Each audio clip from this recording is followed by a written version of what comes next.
action. I just thought I would start off by saying Chungus is sleeping at the back, so if you have any dogs, I don't know where I'm getting with that.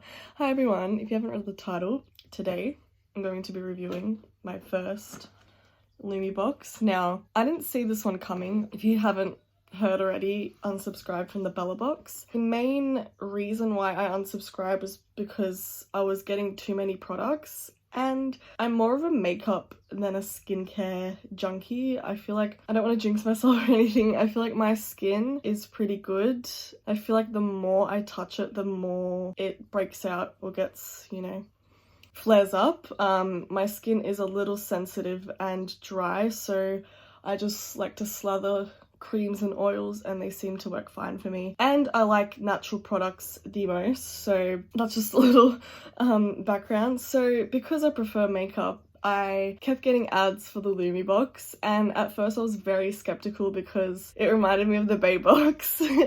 But then I noticed it was actually an Australian company, which is amazing because I went through a really seamless process. I didn't have any errors with shipping, and yeah, it was great. It is $50 a month for the normal box, but there's also a premium box that's $100, and I thought the premium box was just a little too much for me because already I think I got sent 5 products. 5 products a month is already a lot on its own, and I know that I'm starting a project pan and I'm trying to do a lot more empties videos and get rid of stuff in my collection, but I introduced the Lumibox as a sort of way to curb my appetite for makeup and, you know, products. So I thought this year my resolution was to save more money, and I feel like $50 a month on skincare or makeup, whatever I get sent, isn't as bad as what it used to be. So anyway, that's just a big disclaimer introduction, and we're just gonna get straight into it. Now I have opened it because I got really excited, and everything, all the packaging is so adorable. And if you know me, I'm really thrifty, so I'm gonna save this tissue paper. It's the best thing you can do. I always have people at my job asking where the tissue paper is kept. It's always sold out.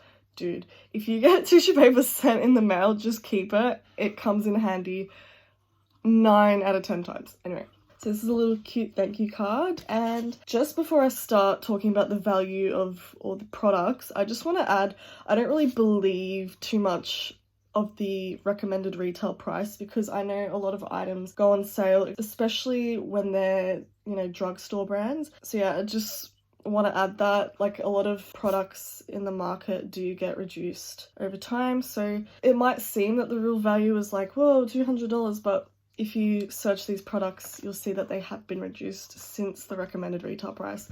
That's just like a little thing to add, but you do get more value than the $50 that you spend, so it's not all bad. I'm just gonna jump straight into it. So the first product was the Slick Stick. It retails for $23.99. I actually did give this a go. I've been having a lot of issues with flyaways when I tie my hair up. I have a lot of baby hairs that are curly. I did have an issue with this. I did a while ago buy hair gel, and then this conveniently came, and so my only issue with this, it does claim to does not leave your hair hard or wiry. I did feel like it did get a little bit crusty. Not a huge issue. Normally the days where I tie my hair up, once you tie it up, I don't know if it's just me, I have really fine hair, it just gets oily straight away and I can't wear it down anymore. So once it's up, it's up. So I don't really care that it gets hard. I just more so care about the appearance. The one thing I do like about this product, because I didn't really believe in going out my way and buying it, but I'm glad I got sent it. The one cool thing is that apparently it promotes hair growth. It has evening primrose and camellia in it, so I'm not sure if that will do anything. We will see. I will continue to use this. I do have issues with my hair being very fragile and breaking at the front of my head, so I do want to see if this does anything. But yeah, cool product, and it's like a mascara wand and it smells really good. Next, I got the Too Faced Juicy Fruits Watermelon Gloss. Retails for $30. This is adorable. I'm actually going to put it on right now. It does have a slight fruity scent. It doesn't really smell like watermelon, but I'm going to say I'll put this on. I love gloss. Oh, that is really metallic. Oh no, Yeah, that's watermelon. So first thoughts, it looks alright on camera. I would have preferred it not to be so metallic. It gives me kind of like 2000s vibes, like the frosty lips, but honestly not bad. The scent is A+. I don't know if they are cruelty free. I do have to look into it, to be honest. After the law passed in Australia that they're not introducing products that are tested on animals to Australia, I kind of haven't been paying too much attention to it. I would assume, hopefully, that it's cruelty free, but I will look into that. But this scent is actually really nice. I am so picky when it comes to lipsticks. If something smells plasticky or bad and it's like right under my nose the whole day, I'll hate it, but this is really nice and refreshing. It's growing on me. I like it. Next product. So this one is Save Our Skin by Inoxa. I think I have used Inoxa before. Retails for $19.99. It's a skin tissue oil. So apparently you spray this. Whoa! Oh my god. There are fumes with this thing. Off the bat, it's got a really strong chemical smell. I might give this to my mum and see if she likes it, because she loves this sort of crap. No, not crap, but she likes this sort of stuff. So apparently the reason why it's pressured into the container is because it contains a form of vitamin E that's 40 to 60 times more potent. It's called tocomin. I don't know if that's BS or what. Also, my cat doesn't like the smell, so I don't think I can spray that around her. But it does, I did test it before, it does make your skin feel really nice and really nourished, which is good because I have dry skin. But yeah, if my mum doesn't want it, I might just use it on my whole body, and I can imagine that this 100 grams would go through pretty quick. So yeah. Next I have a facial mist by a brand called Low and Grip. I've never heard of this brand. It's kind of an unusual name. So I have given this a go. It's $39. It's a really nice, gentle mister. Oh, sorry, Chungus. She doesn't like sprays. Yeah, no, she's not happy about that. I'm gonna just mist this on my face.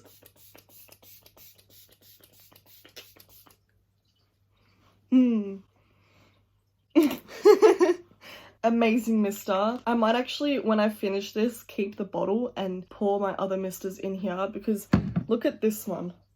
Like, that's just too aggressive. So I love face mists. It's my guilty pleasure. I go through them like that. Apparently it restores the pH balance, adds vitamins and hydration, which is what I need. And you can use it on cleansed skin or after makeup, and it acts like a toner, which is amazing because my toner has recently been giving me a reaction, so this will hopefully not do that.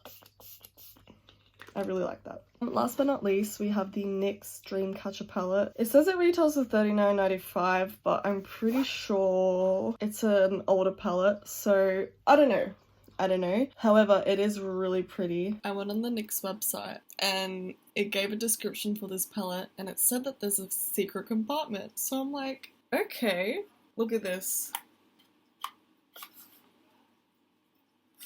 Look at that. I also have a soft spot for makeup or eyeshadow palettes. I love eyeshadow. So I'm gonna crack this open. I'm gonna have a look at it.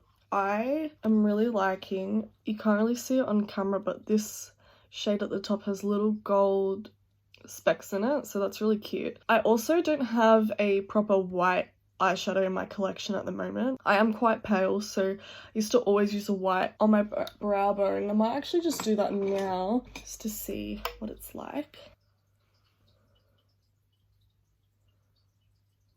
Yeah, I don't know if that's like too harsh, but I used to always do that. Yeah, they seem like really wearable colors, honestly.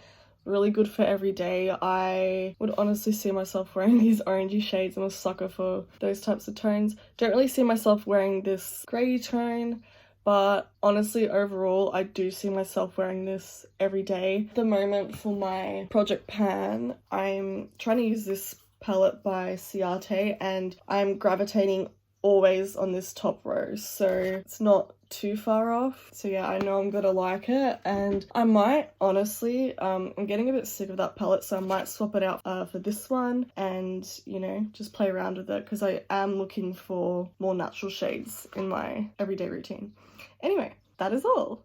I overall am really happy with the majority of the products. I think this is the one I'm not so keen about. That's the good thing with having two sisters and a mum in my family. I can always be like, hey, do you want this? But yeah, I don't know if I'm going to be subscribed to this box for the long term. It might just be for a couple more months, and if I feel like it's getting repetitive, or if I just don't need any more products, you can always just unsubscribe, which is a good thing. And I hope that it makes me discover new products, and you know, for you guys to discover new products, and that this year I don't spend too much money on makeup. But you know me, I love makeup and it's always going to be something I love, so why not share it with you guys on YouTube. Anyway, thank you guys so much for watching, and I will see you guys in the next video and the next Lumibox, so bye!